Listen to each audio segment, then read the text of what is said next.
Hi friends, welcome back to colours of rainbow. ఈరోజు అందరూ ఎంతగానో ఇష్టపడే చికెన్ ఫ్రైని దాబా రెస్టారెంట్ స్టైల్లో ఎలా తయారు చేసుకోవాలో చూద్దాం. ముందుగా 1 కేజీ చికెన్ తీసుకుని 3-4 టైమ్స్ బాగా వాష్ చేసుకుని ఒక వెడల్పాటి బౌల్లో వేసుకోవాలి. 1 స్పూన్ అల్లం వెల్లుల్లి పేస్ట్, 2 టేబుల్ స్పూన్స్ కారం,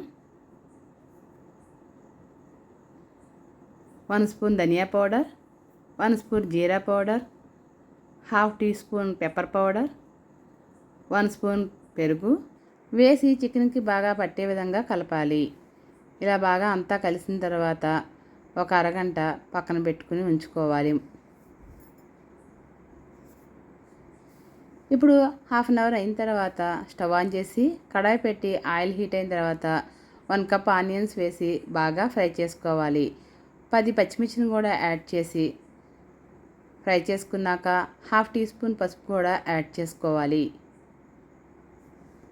ఇప్పుడు అంతా కూడా ఫ్రై అయిన తర్వాత 1 స్పూన్ అల్లం వెల్లుల్లి పేస్ట్ని కూడా యాడ్ చేసి కొంచెం కరివేపాకును కూడా వేసి ఫ్రై చేయాలి. ఇప్పుడు మనం పక్కన పెట్టి ఉంచుకున్న చికెన్ని కడాయిలోకి వేసుకోవాలి. అంతా కూడా కలిసే విధంగా తిప్పి కాసేపు మూత పెట్టి మగ్గనివ్వాలి.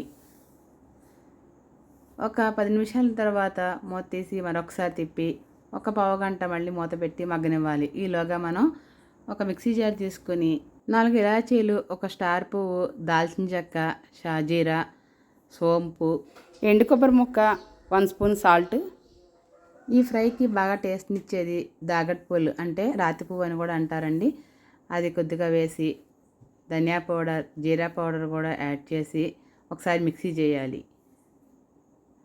ఇప్పుడు మూత తీసి ఒకసారి అంతా తిప్పిన తర్వాత కొత్తిమీరను కూడా యాడ్ చేసి మరొకసారి తిప్పండి. ఫైనల్లీ ఇప్పుడు మనం తయారు చేసుకున్న ఈ పౌడర్ని ఒక 2 స్పూన్లు వేసి బాగా ఫ్రై చేసుకోండి. ఇప్పుడు కొద్దిగా కలర్ కోసం కొంచెం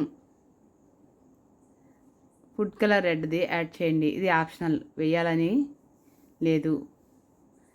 మనం ఫ్రై చేసి పెట్టుకున్న జీడిపప్పును కూడా యాడ్ చేసుకుని మరొకసారి బాగా ఫ్రై చేసుకుని ఫైనల్లీ కొత్తిమీరను కూడా యాడ్ చేసి ఆనియన్స్ కూడా రౌండ్గా కట్ చేసుకుని గార్నిష్ చేసుకోండి.